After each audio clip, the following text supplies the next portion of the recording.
आज हम फितरत के लिए कुर्बानी की एक ऐसी सच्ची और ताकतवर कहानी जानेंगे जो तारीख में हमेशा के लिए अमर हो गई। ये अमृता देवी बिश्नोई और उनकी बरादरी की गैर मामूली हिम्मत की दास्तान है। ये पंजाबी शेर समझें इस कहानी का दिल है। इसका मतलब है, ए खेजड़ी के दरख्त, मैं तुम पर कुर्बान जाऊं।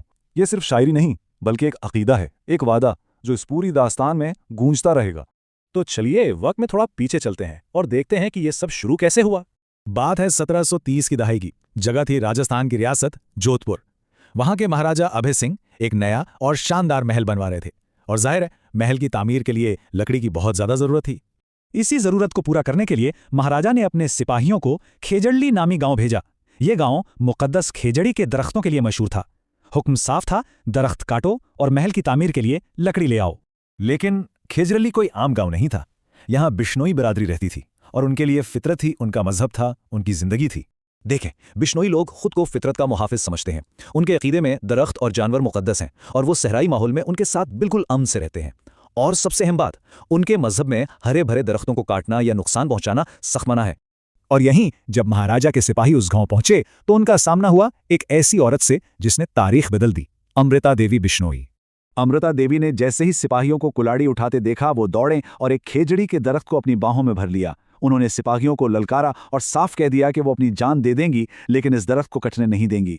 ये अदम तशद्दुद पर मबनी मुजाहमत का एक बेमिसाल लम्हा था। और फिर उन्होंने वो तारीखी अल्फाज कहे जो इस पूरी तहरीक की रूह बन गए। सर सांटे रुख रहे तो भी सस्तो जान, यानी अगर एक दरख्त को बचाने के लिए किसी का सर भी कट जाए तो ये एक सस्ता सौदा है। सोचें, उनके लिए दरख्त की जिंदगी इंसानी जिंदगी से भी ज्यादा कीमती थी।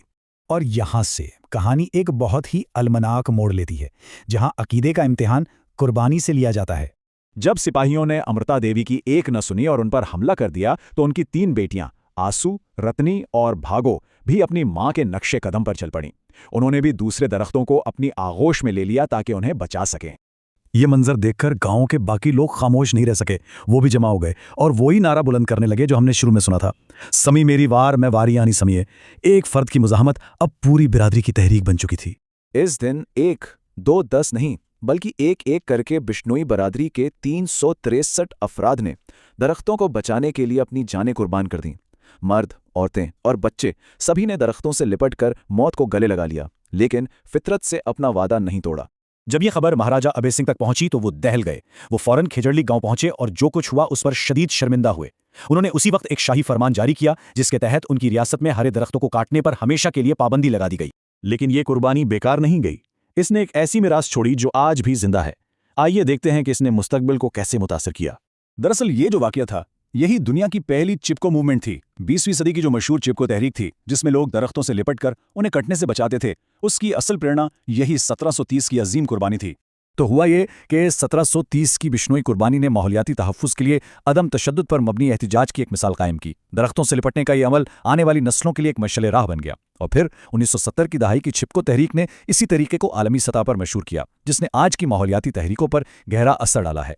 अमृता देवी और इन 363 बिश्नोइयों ने हमें सिखाया कि एक दरख्त की असल कीमत क्या होती है। तो ये कहानी हमें एक सवाल के साथ छोड़ जाती है कि जब आज एक दरख्त काटा जाता है तो असल में क्या खोया जाता है? क्या सिर्फ लकड़ी या इससे कहीं ज्यादा कुछ?